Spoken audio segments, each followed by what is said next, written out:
അപ്പോൾ ഇതാണ് നമ്മുടെ വെള്ളിക്കുളങ്ങര. ഇവിടെ നിന്ന് അങ്ങോട്ട് മുന്നോട്ട് പോയിട്ടുണ്ട് ബസ് സ്റ്റാൻഡ്. ഇവിടെ നമ്മൾ ലെഫ്റ്റ് തിരിഞ്ഞ് പോവാണ് ചൊക്കനയ്ക്ക്.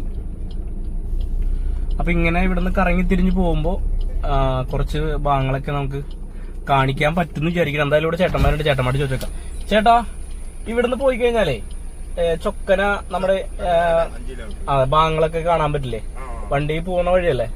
ഓക്കെ, ശരി ചേട്ടാ, താങ്ക്സ്.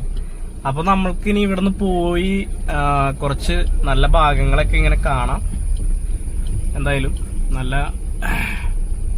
മഴ വരുന്നുണ്ട് കേട്ടാ. അപ്പൊ നമ്മളങ്ങനെ വെള്ളിക്കുളങ്ങര എത്തിയിരിക്കുകയാണ്. ഇതാണ് വെള്ളിക്കുളങ്ങര ബസ് സ്റ്റാൻഡ് കേട്ടാ. അപ്പോ ഇനി ഇവിടുന്ന് വേണം നമുക്ക് തിരിഞ്ഞു പോകാനായിട്ട്. അപ്പൊ ഞാൻ എന്തായാലും കുറച്ച് ഡീസൽ അടിക്കണം. അപ്പൊ ഇവിടെ ഒരു പമ്പ് ഉണ്ട്. അപ്പൊ അതുകൊണ്ട് നമുക്ക് ഇവിടെ വരുമ്പോ ഫ്യൂവല് തീരും എന്നുള്ള പേടിയൊന്നും വേണ്ട. ഇവിടുന്ന് പെട്രോൾ അടിക്കാം. അപ്പൊ ഞാൻ എന്തായാലും കുറച്ച് അടിച്ചിട്ട് അങ്ങോട്ട് പോയേക്കാം. ഓക്കെ, ഇതാണ് വെള്ളിക്കുളങ്ങര പമ്പ്.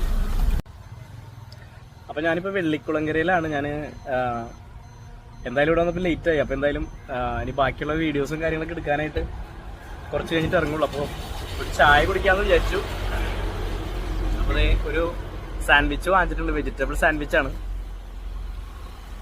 അറിയുന്നില്ല, നിങ്ങളുടെ എല്ലാ ഭാഗങ്ങളിലും ഉണ്ടാവും ഇങ്ങനെയുള്ള ബേക്കറികൾ കാര്യങ്ങളൊക്കെ. അപ്പൊ അവര് ഈ ഷവർമ്മയ്ക്കും അൽഫാമിനും വേണ്ടിയിട്ട് ചിക്കനൊക്കെ പ്രിപ്പയർ ചെയ്തിട്ട് അവിടെ എവിടെയെങ്കിലും വഴിയരിയിൽ വെച്ചിട്ടുണ്ടാവും.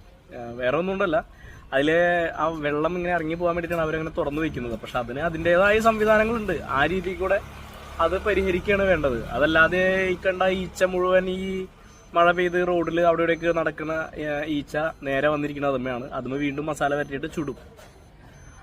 അപ്പോൾ അതൊക്കെ ഒന്ന് ശ്രദ്ധിക്കുക. നല്ല രീതിയിൽ കുറച്ചും കൂടെ വൃത്തിയോട് കൂടിയിട്ട് ആഹാരം ജനങ്ങൾക്ക് നൽകാൻ ശ്രദ്ധിക്കുക. ഒരുപാട് കുട്ടികൾ ഇതൊന്നും അറിയാതെ വാങ്ങിച്ച് കഴിക്കും.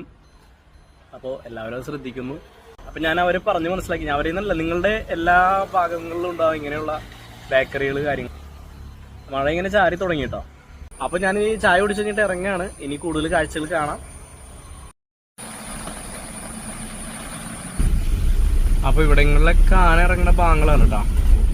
ഇവിടെയൊക്കെ ആന ഇറങ്ങുന്ന ഭാഗമാണെന്നാണ് പറഞ്ഞത്. ഇവിടെ സൈഡിൽ ഫെൻസിങ് ഒക്കെ ഇട്ടിട്ടുണ്ട്. കറണ്ട് കമ്പികളൊക്കെ സൈഡിൽ ഇട്ടിട്ടുണ്ട്.